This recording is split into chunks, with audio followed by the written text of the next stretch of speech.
Kailangang mangutang ni Mang Chris sa bangko para maipagawa ang pangarap na bahay ng pamilyang kanyang uuwian pagkaretiro sa pagbabarko.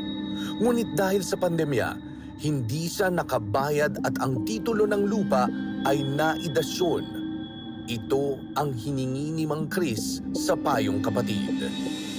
Maraming Pilipino katulad sa iyo dahil nga kailangan mangutang either to buy their house, their lot, or to maintain or pagandahin, ay naiipit sa mga ganitong problema. So, hopefully makatulong. Umpisahan mo, Manong Chris, nung nangangarap ka palang magkaroon ng sariling bahay at lupa. Matagal po ako nagbarko. Hindi ako agad makapagpundar ng bahay kasi gusto ko yung makita ko siya. So, nung medyo, kaya ko na, nagpagawa ako. Pero yung pera ko hindi sapat. Napalaki ng konti. Napaganda design nyo. Oo, napalaki ng konti. Dream house talaga. Oo. Well, anyway, nandun na. Alam namang wala kaming bubong. After 27 months ng continuous na paghuhulog ko sa bangko, dumating yung pandemic. Mang Chris, dumating yung point na you had to borrow money from the bank. Opo. Opo, sige. Tama po. Oo. Humiram. Magkano po ang inyong loan? Nakaloan po ako ng 1.5 million. Siguro mga thrice or 4 times pa akong nakahulog. During pandemic, talaga wala na eh. Nahirapan ako. Magkano po yung inyong inuhuhulog monthly? 25,600. Parang ganun po. And supposed to be for how long po yon? January 2018 to December 2025. Okay. August 2021, binigyan nila ako ng statement of account na nag-shoot up na yung bayarin ko. Tapos yung payo nila sa akin, pumirma ka na lang, sir, ng agreement. Ang mangyayari dito, sabi niya, freeze na yung account mo. Hindi na siya magkaka-interest pa. Yung unang tanong ko, paano yung mga naihulog kong una? Wala na yon. Hindi, ganito na lang. Ito yung panibagong amount na dapat mo bayaran up to September 2022. Failure na mabayaran mo to, meron ka pang additional 1 year, 2023, pero meron lang 10% na additional. Nakipagkasundo ako sa kanila ng 1.8 million hanggang 2022 September. Ngayon, itong last year na, 2023, talagang yung tawad sa akin na 2 million, kahit lugi, bigay ko na lang para ma-save ko yung bahay namin. Nakipag-uusap ako sa kanila, way back May, nakapag-produce ako ng 2 million, gusto ko magbayad. Anyway, wala pa yung due date natin. Mukha naman pwede akong makadiscount. Turn down nila ako eh. Tapos, ang sabi sa akin, dapat hindi lang yun yung pera mo. Kasi, i-transfer mo pa to. Pangalan mo ulit. Medyo problema na naman. Kasi, nabenta ko yung bahay ko, good enough para matubos ko siya sa bangko.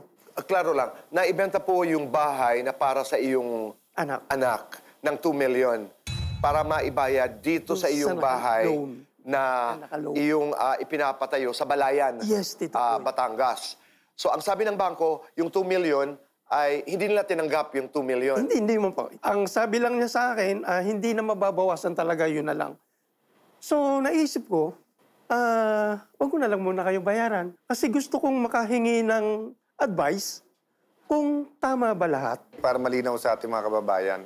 So, nung stinap kasi yung loan niya at saka yung computation ng interest, yung pinapirma sa kanya, yun yung sinasabi ng maritim na dasyon. Diba? So, nung sinasabing, bigyan ka namin ng 1 year plus 1 year magbayad, hindi na tatakbo yung interest kasi hindi na to loan. Binayad mo na yung property mo for loan. But bigyan ka pa namin ng pagkakataon na makuha to, eto na lang fix ang babayaran mo. Kung hindi pumayag si Kuya Chris noon, tuloy-tuloy yung pagtaas ng interest niya. Ito ba, Mang Chris, ay alam niyo po na ipaliwanag ho sa inyo ng bangko na ito na ang estado niyo po. Hindi na ho kayo magbabayad ng buwan-buwan. Ganito ng ating agreement. Yun pong paliwanag na ito ay ililipat sa pangalan ng bangko. Na naging dasyon na ho. Sa akin. Tama ba, Kuya Alan? Naging dasyon na, hindi klaro ho sa inyo yun. Hindi, kasi wala po siya doon sa aming agreement. Normally, nagbibigay naman yan ng palugit. Kung baga din sa referee, default na dapat yan, bigyan pa natin ng 10 minutes. Pag nakamiss ka ng isa or nakamiss ka ng dalawa, yun ang default. And may So, notices kailangan at- alam mo yun. Tsaka may notice, excuse me, default na kayo. Baka mamaya naman naligaw lang sa mail. Did you get a letter from the bank? Okay. Wala. Okay, so the fact na... Nagpunta ako sa kanila, ang ibinigay nila sa akin, statement of account. Oh, mali yun Ngayon, yung statement of account, doon nagmula yung panic mode. So, ganito. So, pagkatapos nyo mag-default, parang panibagong rules, di ba? So nag-usap ulit, so may pinapirmahan sa inyo, right? Yun yung statement of account, nagpapirma, sinabi sa'yo na eto na lang kabuuan ang babayaran mo. Tapos itong property mo, ano sinabi sa'yo tungkol dun sa property mo? O wala po, mafi-freeze lang yung price. Oh, freeze. Pero actually, ang pinirmahan mo doon na pangalawang dokumento, yun na yung dasyon. Dasyon. Yun na yung dasyon. Na para sa kanila, pag ito hindi mo nabayaran sa time na additional na binigay nila sa'yo, kukunin na nila yon. But ang sabi ng Supreme Court, when in doubt, courts are generally inclined to construe a transaction purporting to be a sale as an equitable mortgage. Kasi ang equitable mortgage involves a lesser transmission of rights and interest. Yung mortgage kasi, hawak lang, kasi babalikan ko yan. It's a lesser transmission. Interest ko Natutuwa ako kasi tuwan-tuwa siya na clear, di ba, na hindi. hindi Kaya may ako, laban ka doon kasi hindi talaga yan yung intention mo. That's why ayaw yan ng Supreme Court. So dalawa, kuya, ang ating pwedeng gawin. One, questionin natin yung pinapirmahan sa'yo. Kaya lang, kwekwentahin din natin yung interest at saka magkano babayaran mo. And then, korte pa yan kasi baka lumaban yung bangko dahil sabihin na hindi. In-explain, eto pirma, matagal na siyang default. Second option natin, no? Pasasamahan na po namin kayo sa isa nating lawyer, kwekwentahin natin. Kung tama yung kwenta at lumampas ng konti sa 2 million na hawak mo, kami na maghahanap ng utangan mo kung 1, 2, 300,000 lang. What I meant lang, malaking pera yon, but what I meant lang, compared dun sa halaga ng bahay mo. Kasi as soon as you pay that, hawak mo na yung titulo mo eh. Mas maganda naman may loan ka na 200, 300. Kung tama yung amount na binigay ng bangko, bayaran na. Utangin na lang natin yung 200 na sobra. Pag mali yung amount, yung lawyer will argue with the bank na sandali lang, mali computation nyo. Kasi we did a preliminary computation around 2 million eh. Awa ng Diyos, yung timing. Ngayon, kuya, I'm quite confident naman na pag na-compute, kung naman yung amount is reasonable at tama, then we'll help you get that additional loan.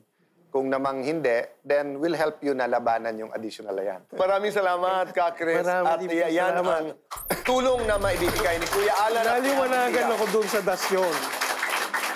Maraming salamat, Ka Chris. Salamat po. Dahil may hinahabol na oras, agad na sinamahan ng private lawyer ng Cayetano in Action si Kuya Chris sa Calaca, Batangas para maliwanagan lalo na sa mga papeles. Matapos nito ay dumiretso na sila sa bangko para ipahatid ang intensyon ni Mang Chris na mabawi ang titulo ng kanyang lupain. Matapos nito, binalikan nating muli si Kuya Chris at para matulungan siyang maghanap ng makukuhanan ng loan para sa tax at iba pang bayarin. Naging matagumpay naman tayo dahil nakuha na ni Kuya Chris ang inilaban niyang titulo ng kanyang lupa. Ito na ang kanyang iiwang pamana sa kanyang anak. Ito po, ang titulo na kinuha ko sa bangko sa tulong ng Cayetano in Action with Tito Boy Abunda. Maraming salamat po.